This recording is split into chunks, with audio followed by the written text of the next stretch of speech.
বিষ্ণুৰ বেড়াৰ জন্ম হওয়া বিষ্ণু হৰ্মা বিপ্লবাদী কি কাৰণে মোৰ স্বৰ্গলোকত আহিছে নাই নাই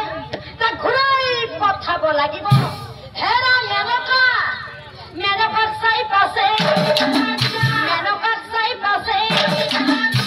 শুনা শুনা মেনকা অৱেককাম বিষ্ণু হৰ্মা আহি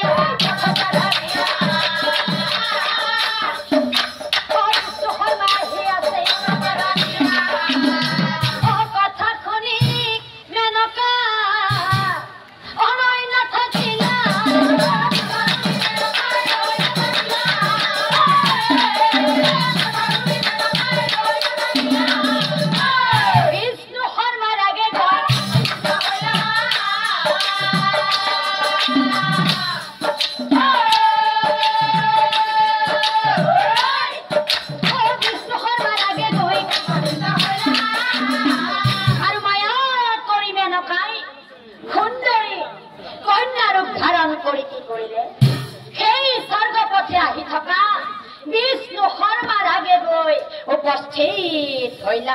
আর মেনকাই নিজের মায়াজাল করিব খুঁজিলা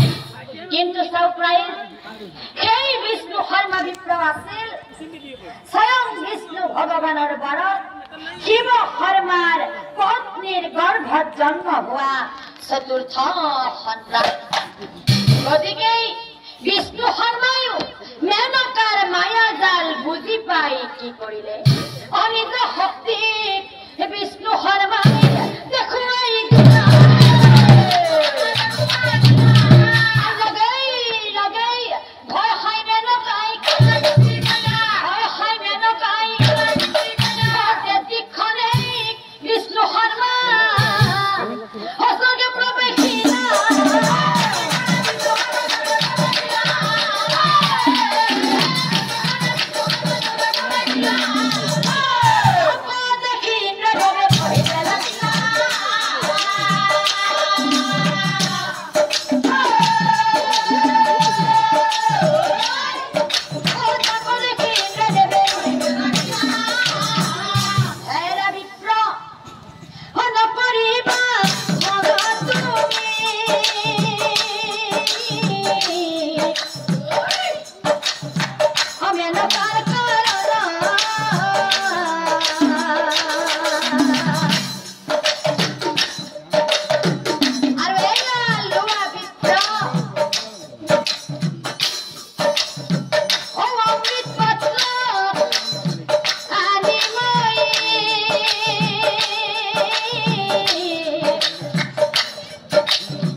अमृत पत्र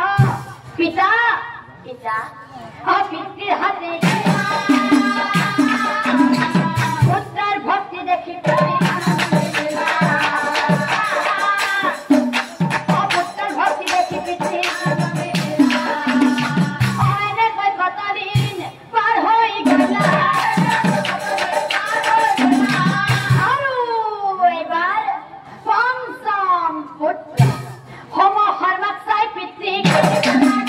Homo harmak sai pitri, কোনা বাসা মোরা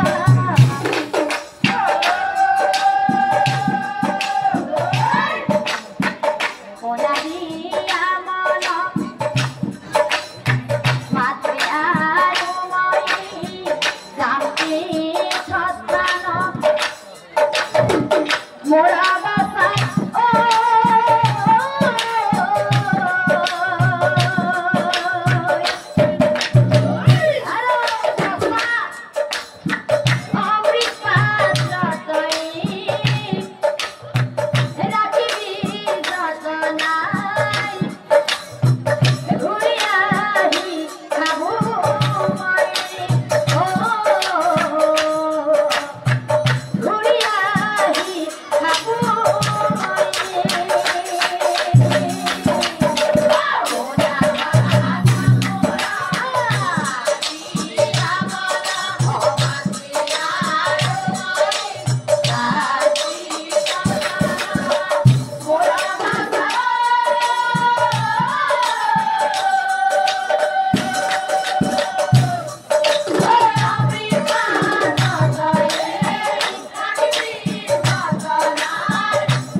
সঙ্গে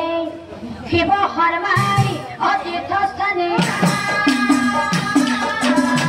আৰু আনফালে সৰু পুত্ৰই অমৃত সৰু পুত্ৰই অমৃত আৰু কিছুদিন পিছত পুত্ৰই মনে মনে ভাবে আজি ইমান দিন হ'ল পিতৃৰ দেখা দেখি নাই কেতিয়ানো এই অমৃত পাত্ৰ পিতৃৰ হাতে দিম মই কিন্তু সাৰপ্ৰাইজ সেই পঞ্চপুত্ৰৰ পিতৃ শিৱ শৰ্মা ইমানেই মায়াবী আছিল যে সেই পাত্ৰৰ পৰা অমায়া বলে শিৱ শৰ্মাই অমৃত হৰিলা অমায়া বলে শিৱ শৰ্মাই অমৃত হৰিলা আৰু কিছুদিন পিছত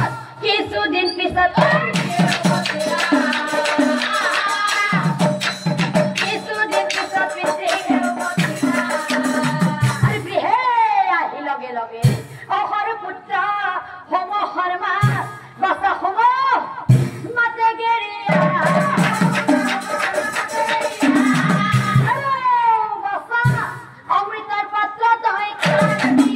অমৃতৰ পাত্ৰ তই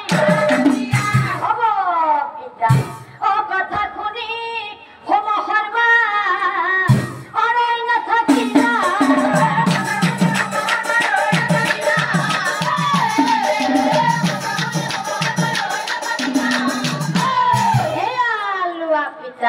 পিতৃৰ হাতে অমৃত আনি তুলি দিলা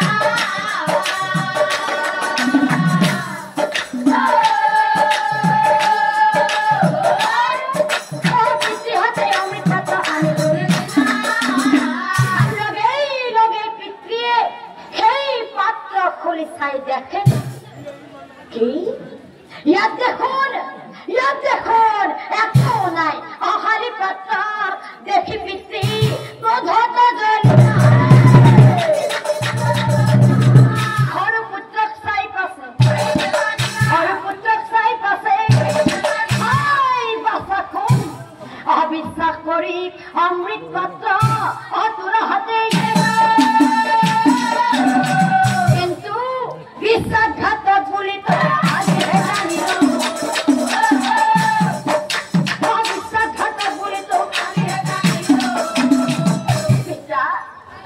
পিতৃৰ অৱসৰে পুত্ৰ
দেখি পিতৃর কথা বেড়া লাগি যায় পুত্রের ক্রন্দন দেখি পিতৃর বেড়া লাগি যায়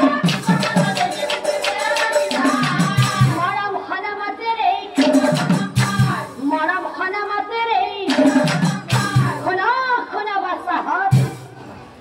মোহরা বাসান তাহাত পাঞ্চ ভাতৃকময় পরিস্থালু প্রমাণ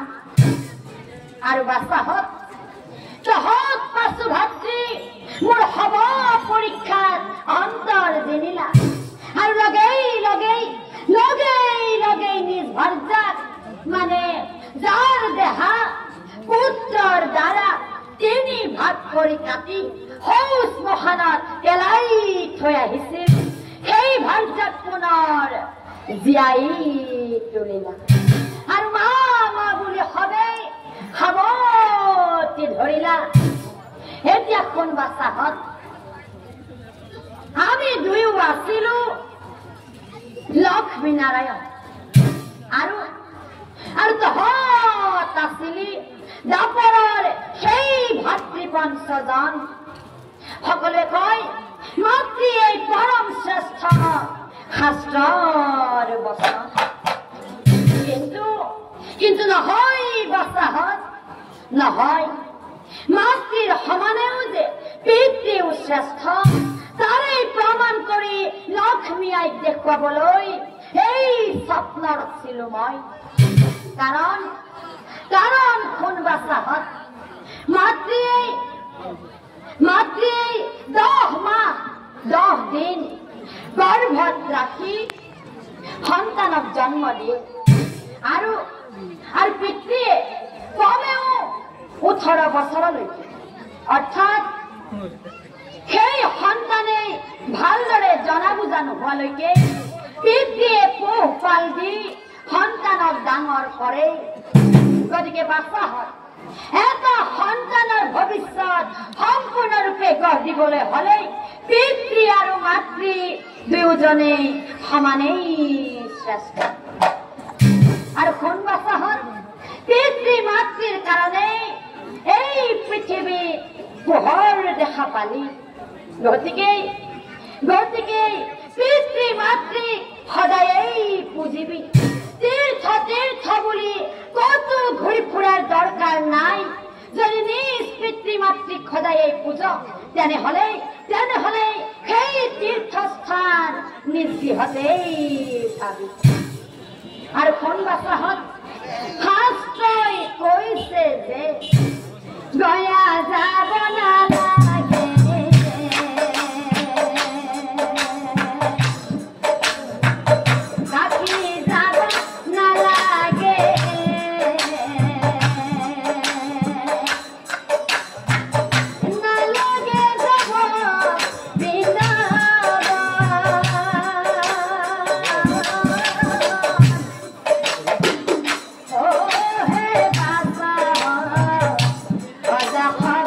Krishna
কৃষ্ণৰ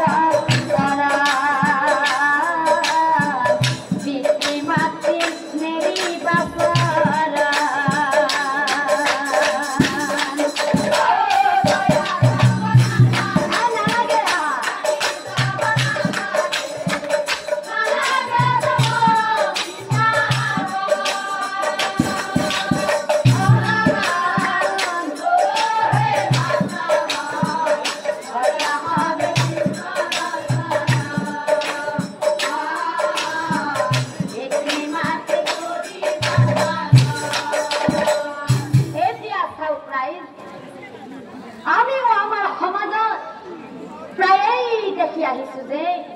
বহুত সন্তানে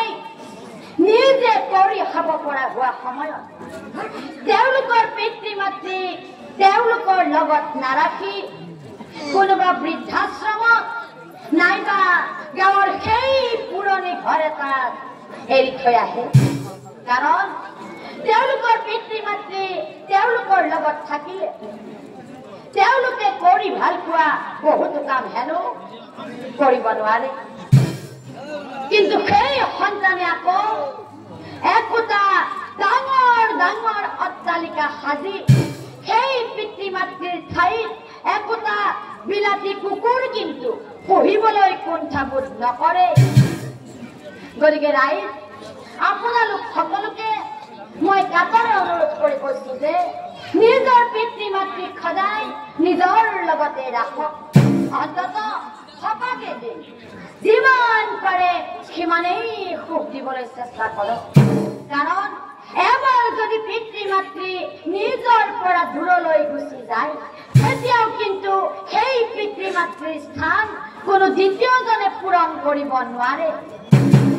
গতিকে ৰাইজ আপোনালোক সকলোকে মই পুনৰবাৰ কাতৰে অনুৰোধ কৰি কৈছো যে নিজৰ পিতৃ মাতৃক সদায় নিজৰ লগতে ৰাখক নিজৰ পিতৃ মাতৃক সদায় যিমান পাৰে সিমানেই সুখ দিবলৈ চেষ্টা কৰক দেখিব নিজৰ জীৱনটোও অতিকৈ সুন্দৰ হৈ পৰিব হৰি তোমাৰ শৰণ